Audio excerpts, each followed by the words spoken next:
Imagine with me, it's the end of a stressful day and you're just getting ready to relax. Maybe you've started scrolling through social media or watching something on the television when all of a sudden, out of nowhere, you feel a sensation of heat welling up in your body. Your heart begins to pound and your chest feels tight. You feel like it's hard to breathe and your body or your palms get sweaty.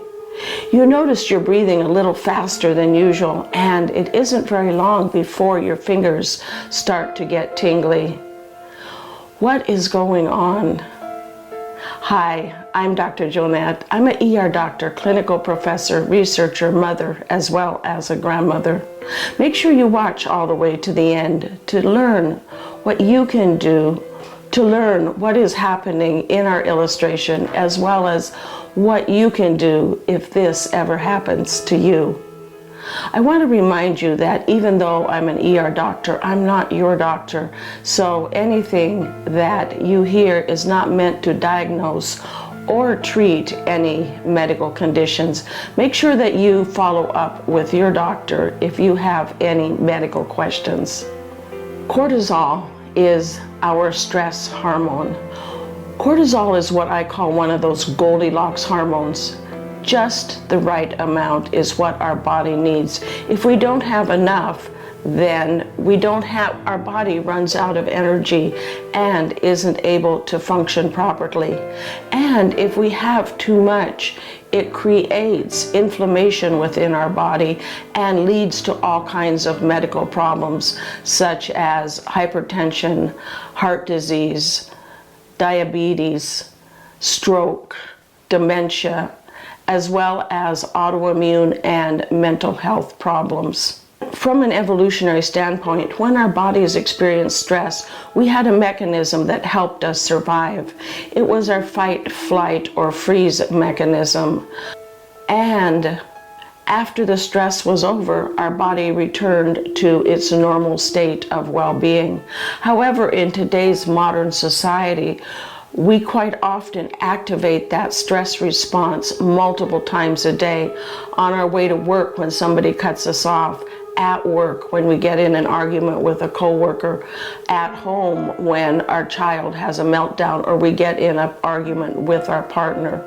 Throughout our day, that response gets activated multiple times, and every time it gets activated, it increases the cortisol within our body.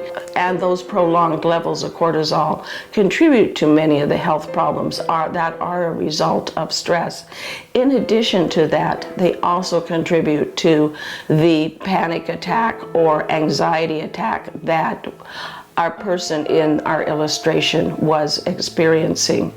There are a number of foods that we can actually eat to help us reduce our cortisol levels. Last week we talked about some activities that we could do to reduce our cortisol levels. Exercise, socializing, as well as journaling, or doing some sort of mindfulness practice. This week I want to talk about 5 foods that we can consume to help us reduce our cortisol and our stress levels. The typical American diet is high in fats as well as carbohydrates, both of which can contribute to sugar spikes and then drops. There's a reason that you reach for that sugary snack in the afternoon when you're feeling a little bit tired. Your body has run out of glucose and it needs that extra little boost of energy.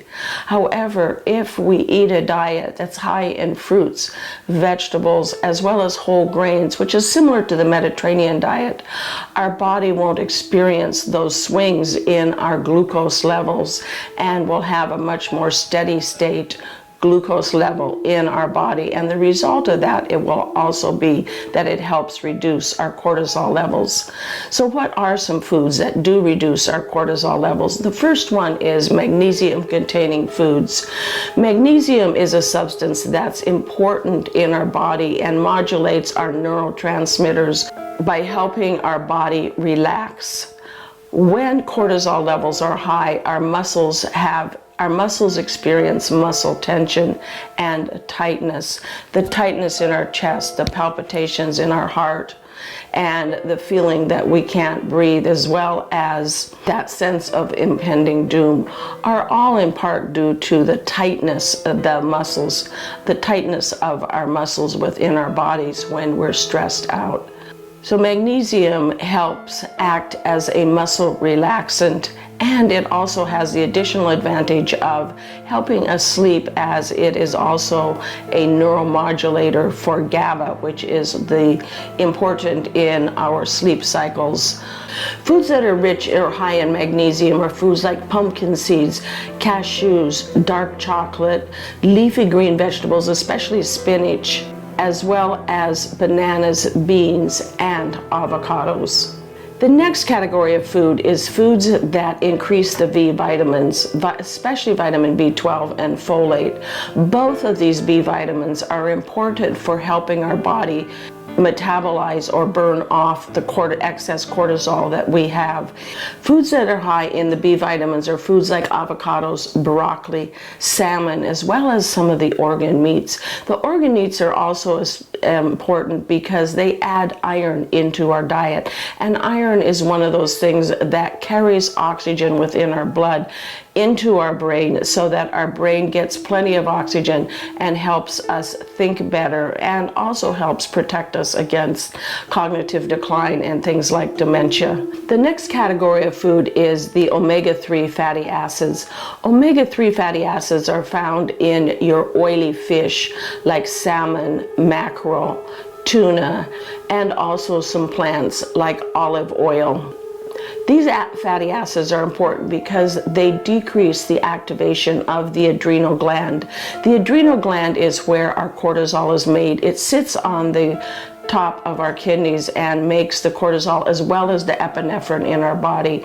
So the omega-3 fatty acids decrease the activation of the adrenal gland, which decreases not only the cortisol levels in our body, but also epinephrine within our body. In addition to that, there's a nice side benefit that the omega-3 fatty acids have, and that is that it activates metabolic pathways that burn fat within our body. So it helps us actually lose weight. The fourth category is foods that help keep our gut microbiome healthy.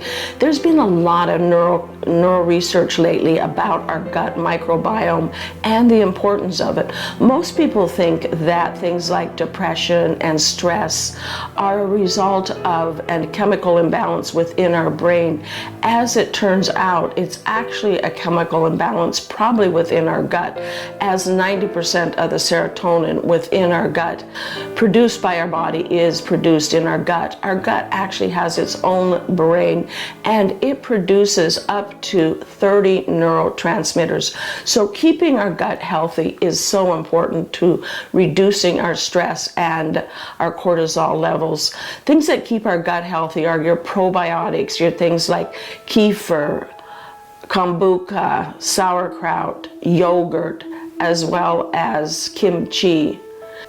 The fifth category of foods that help decrease our cortisol levels are those foods that help regulate our blood sugar. In other words, they help us maintain a steady state of blood sugar. Remember, cortisol is what gives our body that extra burst of glucose or sugar when we need to respond quickly to a life-threatening situation. And it takes glucose from our muscles as well as from our blood in order to have glucose. So maintaining a nice steady state of glucose within our body not only helps reduce our glucose levels overall if we're pre-diabetic or diabetic, but it just gives our body, it helps our body be less stressed. When we don't have enough glucose and have to get it from other places than the blood, it is a stressor on the body. Also, having too much glucose is a stressor on the body. So maintaining that steady state of glucose within our body is so important. Foods that help maintain a steady state of glucose Foods like whole grains, fruits, whole fruits as well as vegetables. And lastly, I want to talk about foods that can actually elevate our cortisol levels. These are the foods that break down rapidly into glucose. Foods like white bread, white rice, pasta, alcohol, and these are foods that we want to consume either not at all or in small amounts.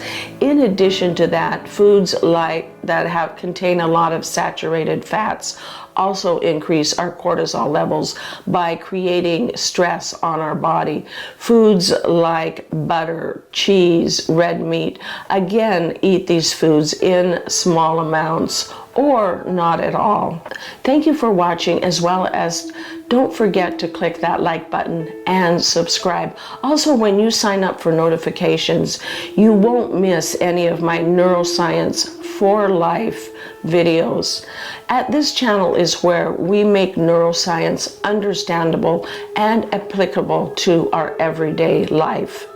Also, I have created a list of what I call the top 10 brain foods. If you go to either one of my websites, drjonette.com or Grow with Dr. Jonette, you will see a pop-up where you can download this list of the top 10 brain foods. In addition to that, I've included links to the recipes that I've created for you to be able to incorporate these top 10 brain foods into your diet. Your subscriptions, as well as signing up for notifications, tell me that you are enjoying the content. Thank you. And it also helps me reach one of my personal goals, which is to get 10,000 subscribers by the end of this year.